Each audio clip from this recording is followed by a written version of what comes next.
Bismillahirrahmanirrahim. Assalamualaikum warahmatullahi wabarakatuh. Berjumpa lagi dengan saya Sukraini, CGP Angkatan 2 dari Kabupaten Goa. Kali ini saya akan menguraikan 4 jawaban dari 4 pertanyaan utama demonstrasi kontekstual modul 3.1 tentang pengambilan keputusan sebagai pemimpin pembelajaran. Selamat menyaksikan.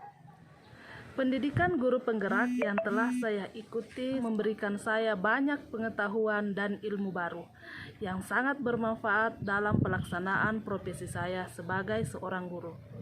Pengetahuan yang saya miliki sekarang tentunya akan sangat sayang sekali jika saya tidak membaginya kepada teman-teman yang lain yang seprofesi. Olehnya itu, saya ingin berbagi kepada teman-teman seprofesi saya, khususnya di satuan pendidikan tempat saya mengajar.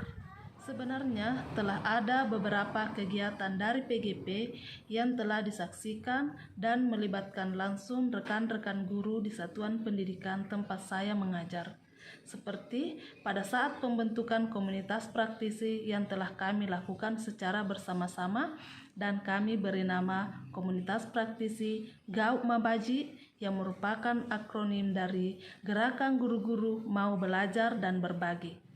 Dengan adanya komunitas praktisi yang telah terbentuk, maka akan mempermudah bagi kami, khususnya saya, dalam membagikan ilmu yang telah saya dapatkan dalam program guru penggerak.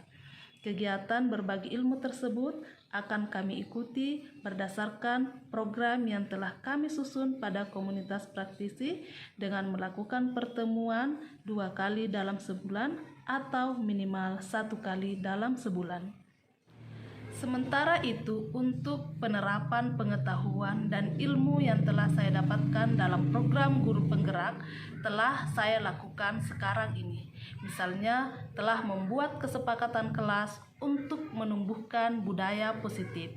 Kemudian, saya telah membuat visi untuk murid saya menerapkan pembelajaran berdiferensiasi dan PSE pada proses pembelajaran yang saya lakukan, serta belajar membuat keputusan yang tepat sebagai pemimpin pembelajaran. Dalam posisi saya sebagai pemimpin pembelajaran, langkah-langkah yang saya lakukan untuk mengambil keputusan adalah mengidentifikasi masalah yang akan saya buatkan keputusan. Apakah masalah yang saya hadapi adalah dilema etika ataukah bujukan moral? Setelah mengidentifikasi, saya menerapkan teknik 9 langkah panduan pengambilan keputusan dan tentunya setiap keputusan yang saya ambil harus berdasarkan keberpihakan kepada murid. Langkah-langkah tersebut telah saya mulai saat ini. Pada saat saya berada dalam dilema terhadap murid-murid saya yang kurang aktif dalam proses pembelajaran online.